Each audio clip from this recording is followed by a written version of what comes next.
La mala hora de Petro. Comparto mi columna para el periódico El País en su edición América Colombia. Como en una telenovela, los capítulos del escándalo que envuelve al gobierno de Gustavo Petro se desarrollan día por día. Cada revelación es peor que la anterior y todas generan más preguntas que respuestas en un episodio que refleja lo peor de la política. Este escándalo va a marcar al gobierno hasta el final y le quita margen de maniobra para empujar la ambiciosa agenda de reformas. Enfrentar el revuelo político y las investigaciones judiciales ocupará buena parte del tiempo y del esfuerzo de un gobierno que está mal herido. La pregunta es si logrará sacar cabeza, y para hacerlo el presidente necesita más que lanzar mensajes en Twitter o retar al país publicando fotografías con sonrisas. El país sí está intranquilo, presidente. Mientras nos estábamos preguntando quién mandó a chuzar y quién le pasó a la policía el dato de los teléfonos de las señoras que fueron interceptadas de manera ilegal, aparecieron los explosivos audios de Armando Benedetti que publicó la revista Semana. En medio de todo tipo de improperios, amenaza a Laura Sarabia y al presidente con destapar un escándalo en el que hace referencia a la financiación de la campaña. Habla de 15.000 millones de pesos y dice que si revela quién puso la plata, nos hundimos todos, nos vamos presos. No deja títere con cabeza y en medio de groserías critica al presidente, a los ministros y califica al gobierno como el Titanic.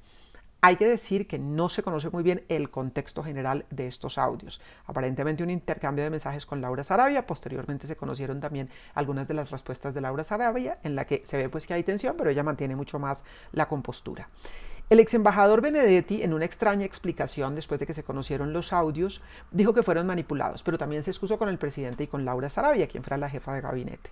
De inmediato llegó también la respuesta del presidente, acepta las excusas ofrecidas, pero le dice a Benedetti que debe responder ante la fiscalía y ante el país. Recuerda el presidente las interceptaciones hechas a su campaña y se queja por la falta de investigaciones. Esas grabaciones tampoco lo dejaron bien parado porque sus asesores hablaban de correr líneas éticas y de estrategias para destruir a los contendores. Algunos de los temas, pues básicamente son usuales en las campañas, pero lo cierto es que no se investigó ni se supo quién había chuzado la campaña de Gustavo Petro. Conviene preguntarse también quién filtró los audios de Armando Benedetti, porque en este escándalo hemos visto que hay eslabones de una cadena de traiciones, interceptaciones y filtraciones que tienen su propia historia.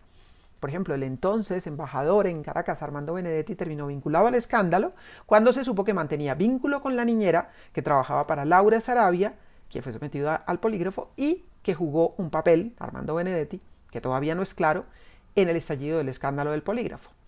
El gobierno está contra las cuerdas por estas filtraciones escandalosas que debe responder, pero no sobra preguntarse entonces también quién o quiénes mueven los hilos de cada episodio. Son varias las preguntas sin respuesta. ¿Quién ordenó la grabación ilegal a las señoras que prestaban servicio en la casa de Laura Sarabia? Pasan los días y eso todavía no es claro.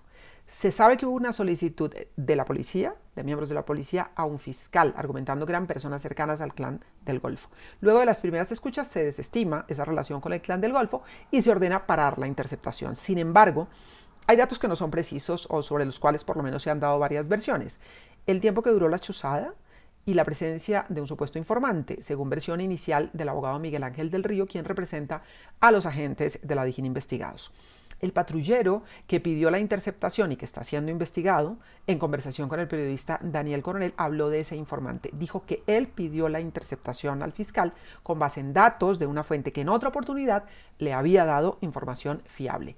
Si esa versión es cierta, cabe entonces preguntarse quién es ese informante y de quién recibía órdenes. ¿Dónde está ese informante?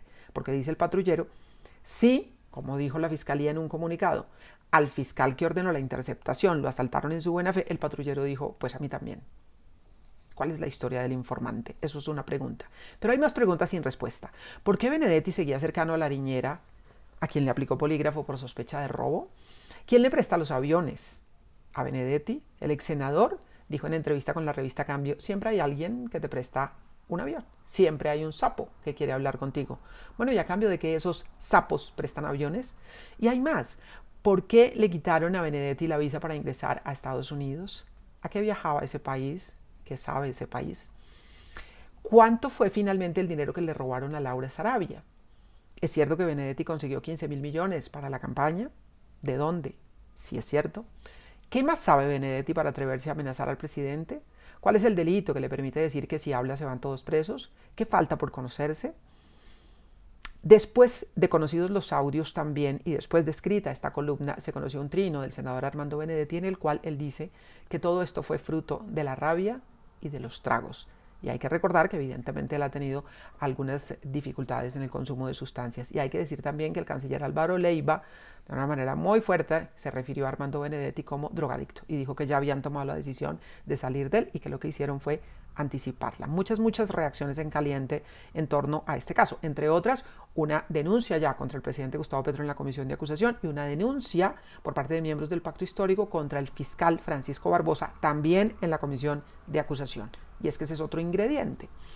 Porque también hay que decir que dentro de los temas que están sobre la mesa, también nos preguntamos las dudas que hay sobre la actuación que tenga en este episodio el fiscal, porque el fiscal ha decidido actuar como opositor político y ha cruzado líneas que no debería cruzar. Y ahí está, pues el pacto histórico está planteando una denuncia en la comisión de acusación también contra el fiscal general. Hay cruce de denuncias, esto va creciendo. El presidente Gustavo Petro en todo caso no puede desestimar la crisis, porque si él le está pidiendo respuestas, y por supuesto que es lógico que se las pida al ex embajador Armando Benedetti, que debe responder ante la justicia y las instancias que investigan, pues también el país le está pidiendo respuestas al presidente, a él, desde su cargo. De modo que respuestas esperamos a múltiples preguntas, respuestas de las autoridades, de quienes investigan, de Armando Benedetti, del presidente, en fin, en un caso que todavía tiene muchas aristas, pero que sin duda es un mal momento político, una mala hora para el presidente Gustavo Petro.